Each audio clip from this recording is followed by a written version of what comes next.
conversation because everything will go better. So no matter, if you're talking to somebody over the phone or if you're going face to face, it's important that you have a game plan. And we know it's important that, you get the appointments, close the sale, and follow up. And a lot of people in the beginning aren't comfortable, especially if it's a new product. So what we really need to do is we need to show you ways to market this product and become an expert for this product, okay? Now, there's a lot of tips here, and as we go through, I'll point out a few, and then, of course, you're going to be able to go through it at your leisure and help put together scripts for yourself. And you may have several scripts. You may have a phone script that's generic. You may have a script that's for specific, as in a restaurant or a hair salon or a realtor. And so this is going to help you put that together, and we'll expand on this as we go along in the weeks to come, and we'll come up with some objections and maybe some, bullet points. But we wanted to at least give you something to get started. And you might have the greatest mobile website, software, and you might have the best product. But if you don't know how to talk to people, it's going to be really difficult to do this business. And there's not a school, like I say here, there's not a school you can go to, but it's a really important skill that you need to learn is how to talk to people and how to listen. And it might seem, a lot of people think, oh, I don't need a script, I'm a pro, but you'll find that everything goes smoother.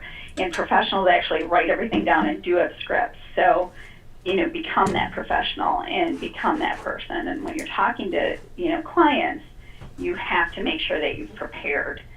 You want to use you want to use your time the best way you can. You want to get as much information about the client and have the best chance for the whole deal to work, okay? So you need to prepare.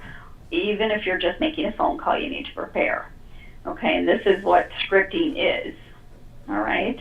And it's just a process, and I've just defined it here, of the interaction between you and the client and making sure that whatever comes up, you're ready to handle it. So preparing the scripts, I know that with every business opportunity, I've had a script book, and preparing those and following up is going to be the best tool. And it's something that you'll develop and you'll get better at as you do it.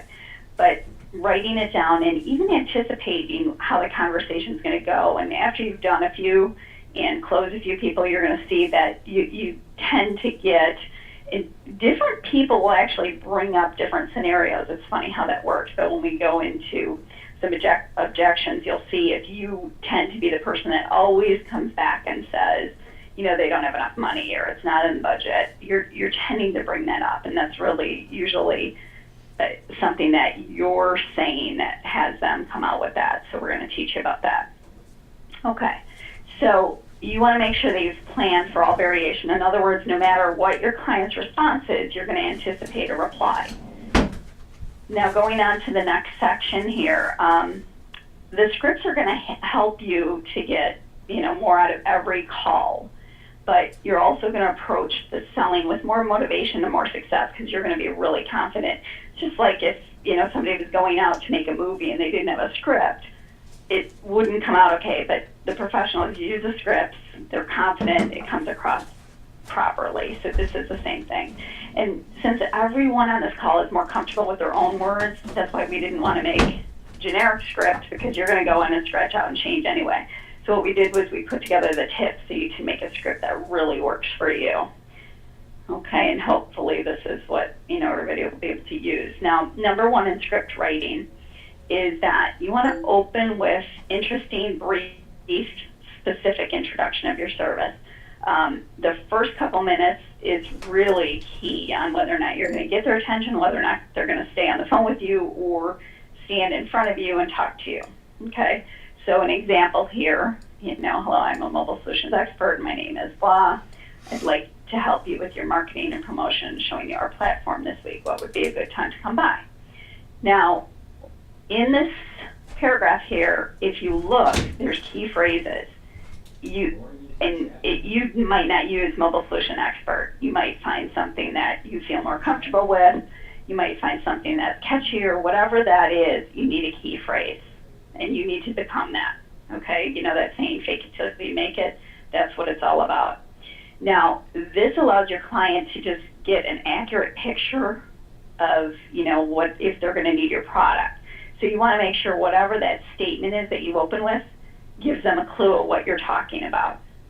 If you just said, I'm selling mobile web apps, right away they're going to shut down. Nobody wants to talk to you. So in this paragraph, again, the second keyword is when, and that makes the assumption that you're going to already meet with them.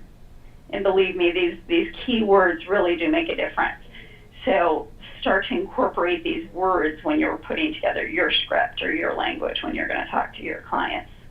And the easiest answer to any question, if somebody, you know, if you say, may I come? It's easy for somebody to say no. So if you don't word it that way, you're not going to get that response. Okay, I'm going to change this. All right, now we're going to go to number 2. So that's number 1 is opening up with a brief and interesting, be specific. Make sure you use some of those keywords and phrases. And then number 2, find out what your client does or needs from research, and then you'll know what to talk about. You don't want to go into a restaurant and talk about the MLS for realtors, okay? That's why a generic script really, you know, in this situation wouldn't work. You want to be very specific. You want to find out what that business's needs are before you go in. You want to find out what they already have in place, and just be the educated expert before you walk in and talk to somebody or before you pick up that phone. Okay, if you talk about things that the client doesn't need, you're going to waste his time. They're not going to be interested in talking to you at all. So as a creative professional, you really need to know what it is they need, and then you need to supply that. Clients really only care about what they need. So if you walk in and tell them how great this is, and you know how we have the open table now and the realtor, they don't care that you have open table. They want to know what you're going to do for them. So that's what you need to talk about. Okay, so number 2, do your research, make sure you know what their needs are, make sure that you're incorporating in your script how to meet those needs. Okay, number 3, come up with something interesting. You may be speaking to someone that has never even considered a mobile website. A lot of small businesses, they have to wear a lot of hats, and they just might not even know that that's feasible for them to have that. So it's your responsibility to know where they're at in their business before you meet with them. If they've just opened, if they have a website at all, if they do any marketing, what that consists of. So make sure that you know that. Make sure that you're filling their needs again, and then make the offer. Okay, offer something, whether it be, you know, we bring you more customers, we're going to bring you more traffic. Explain how we're going to be the solution. And if they don't have a website, what you're going to be able to do for them without them having to go out and spend more money. Explain, you know, what we've been able to do for companies similar to them. So let's say you're talking to a pizza place. Go ahead and explain what we've done for another pizza place, because they're going to be able to identify with that. Okay, and here's just some comments that you could add to your scripts.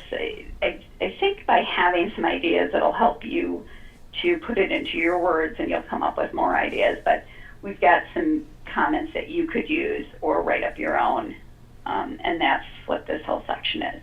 And remember, telling is selling, and nobody wants to be sold. This is a really key point when you're doing sales, is that you really need to spend time listening to what's going on with them, and be careful not to blurt out all the great features. We do have, you know, some phenomenal features.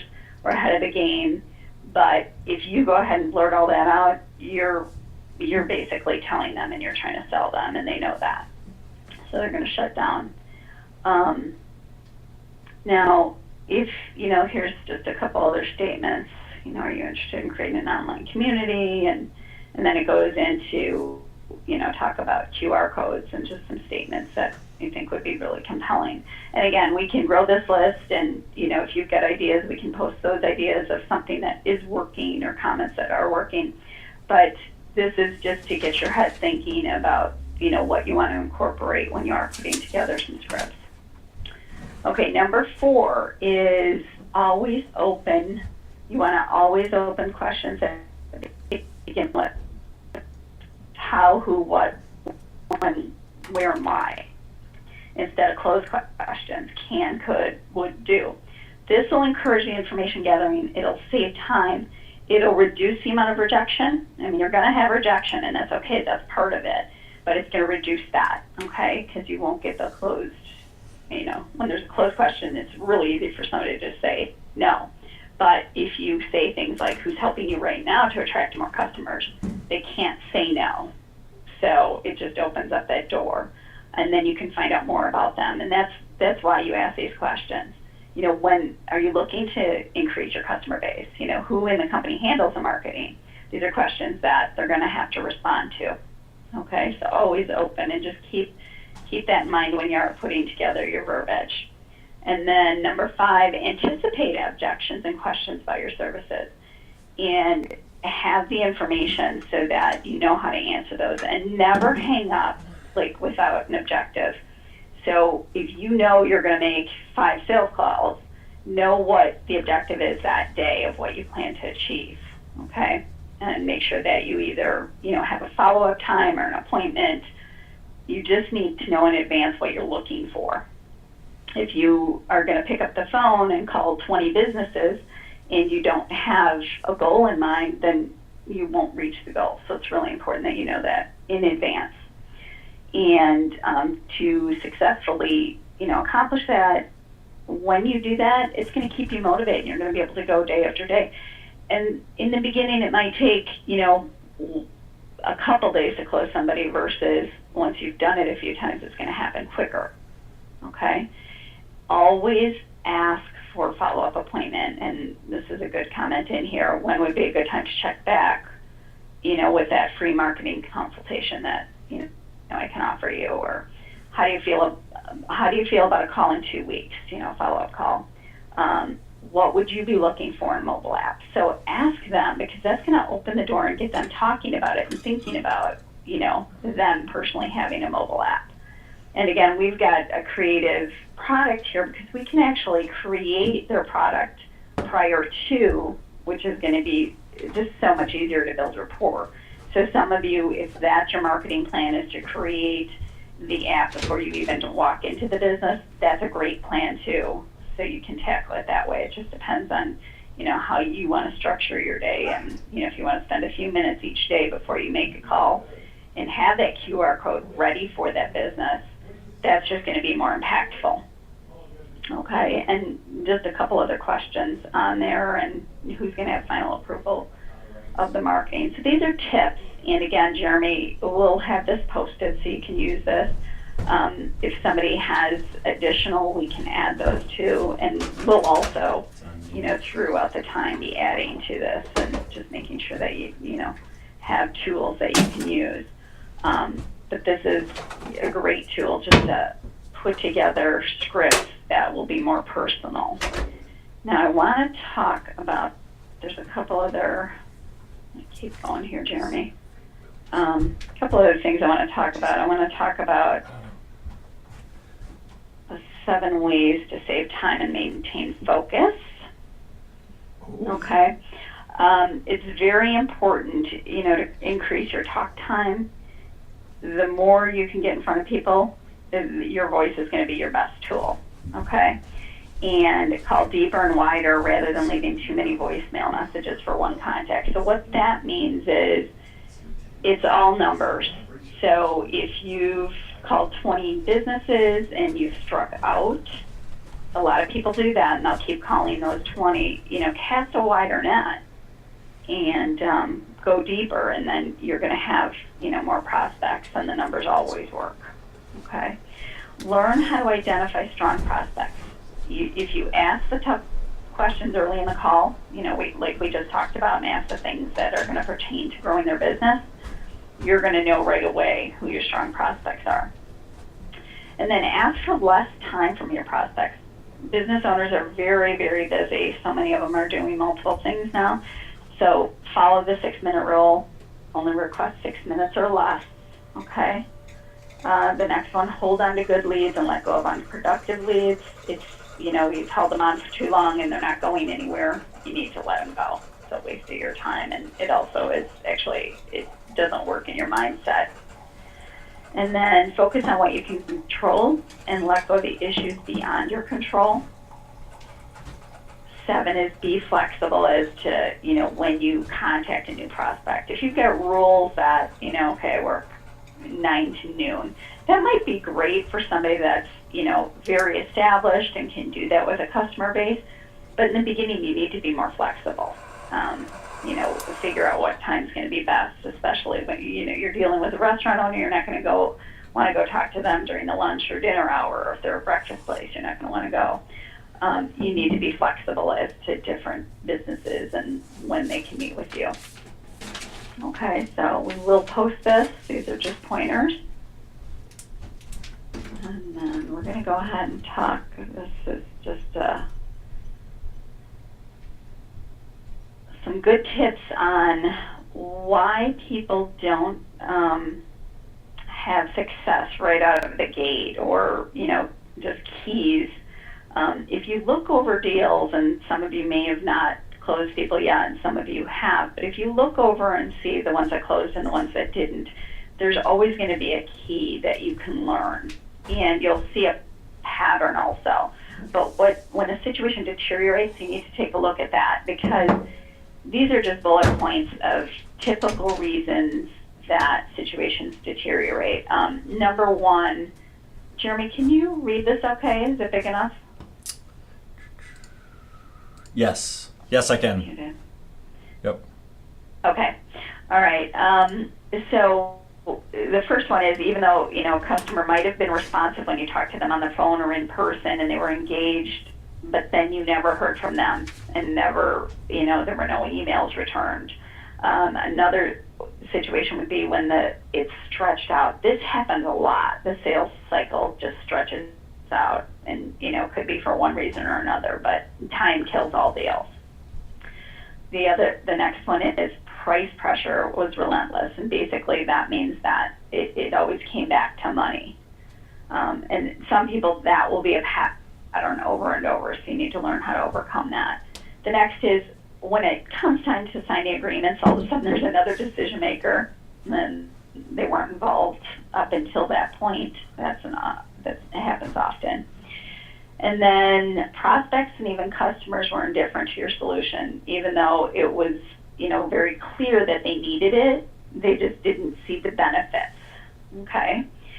And then the last one is that they become distracted if there's competition out there, or, by smoke and mirrors. And what that means is, there might be some bells and whistles that they feel somebody else might have, and so you need to know how to overcome that. And all of these situations, believe it or not, are indicators that you've self-sabotaged and that you're undermining. It really doesn't have a lot to do with them. It's something that you're bringing about. So, and over in sales, you can have the same product, you can have the same tools, you can have the same amount of time spent. The variable that's different is the person, and that's how we know that it's self-induced. So it's really important that you identify early what some of the situations are that you're coming up with, because if somebody were to call me and they're struggling, and basically they say, oh, nobody has any money where I live, or, it takes so long to close someone, or, they seem like they really like the product, but then nobody ever calls me back, and they won't answer my phone calls, and they don't. Those are all, self-induced, and it's really important that you identify that and figure out how to change it. Okay? So these are just some tips if you're facing any of these challenges, and yours might be different than this list, but these are the most common situations that occur and, what people see. So just to help you identify those and know that, that's typically brought on by you. All right, I am going to open it up for Jeremy to give us some updates. I don't want to go through too much information in a day. And also, if you can, send an email or a request if there's something specific that you want us to talk about, and research and get more information on, we'd be more than willing to do that too. And then we're going to open it up for Q&A. So you good, Jeremy? Yep, I'm here. Can you hear me? Okay. Yep. All right, so some new things that we're kind of working on right now. We want to make it, as if you notice when you log into your master admin panel, you'll see video tutorials on each page. So we're making a very big effort to make video tutorials for every little thing in the master admin and in the builder itself. So right now, this week we did videos for the master admin. We also created, last week's webinar 2 weeks ago was on building a mobile website and web app using a business's website. We had problems with the recording and it wasn't very good quality.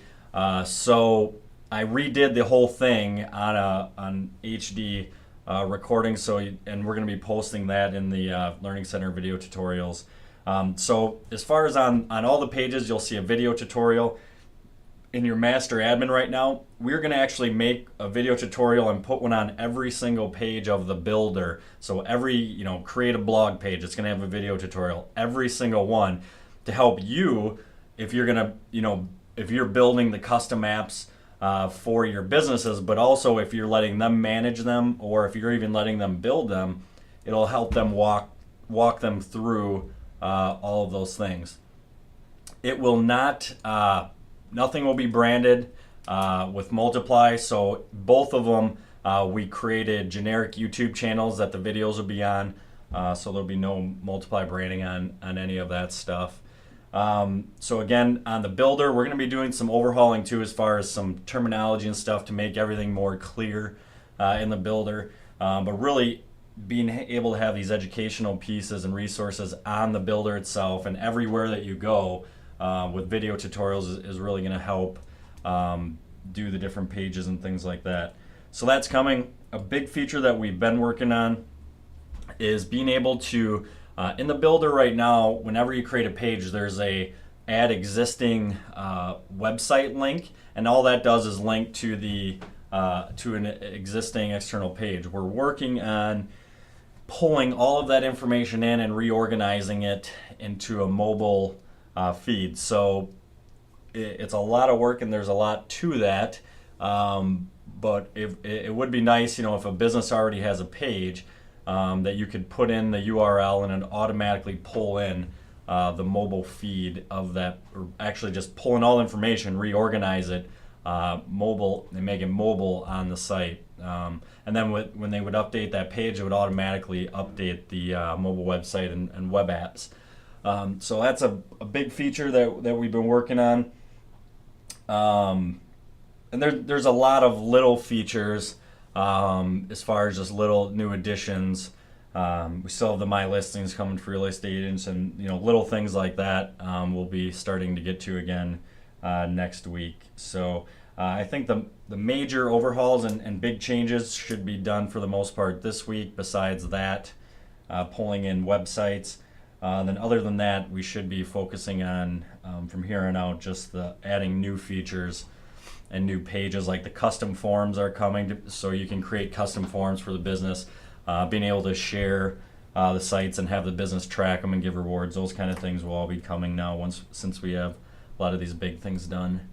I think that's it as far as that. I'll kind of open it up now for questions for either Tammy or myself.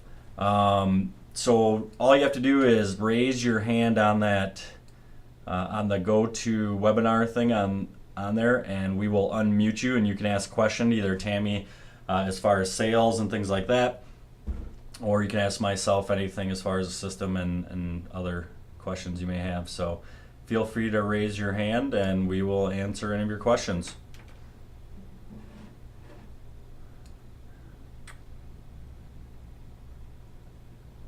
No questions? Or is anyone just not know? Oh, there we go.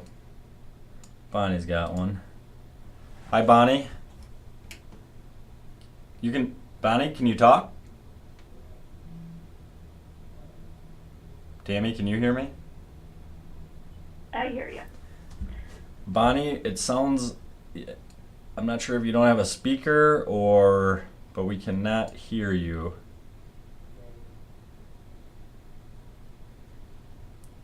Okay, I guess we'll wait on Bonnie.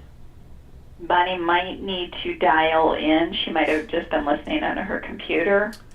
Yeah, you have two options. You can use the mic and speakers, and if you don't have a speaker, obviously you're not going to be able to talk. Or you can click that telephone button and call in to do it. It looks like she has a question. Do you know how to open that thing? She wrote in a question. Yeah, let me open it. For some reason I can't open that.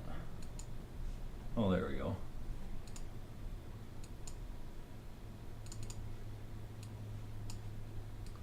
Got a bunch of questions. Well, Yeah. let's go with, where do we find the instructions for adding the app to the home page? So I guess, just feel free to send your questions through this question thing and we can just answer them right through there. So Kem asks, where do you find the instructions on adding app to the home page? So on the app itself, and this is a new addition going to be coming too, a little better design for this, there's directions on the bottom of the mobile website that says for iPhone, Droid, and other OSs, how do you add the app to the home page of your respected mobile device. Now remember, the mobile website works on over 5,000 devices.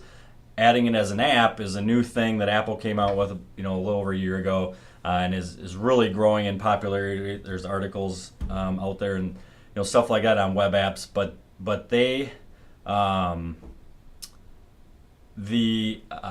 adding the instructions is on the bottom of the mobile website. So we're actually going to be adding a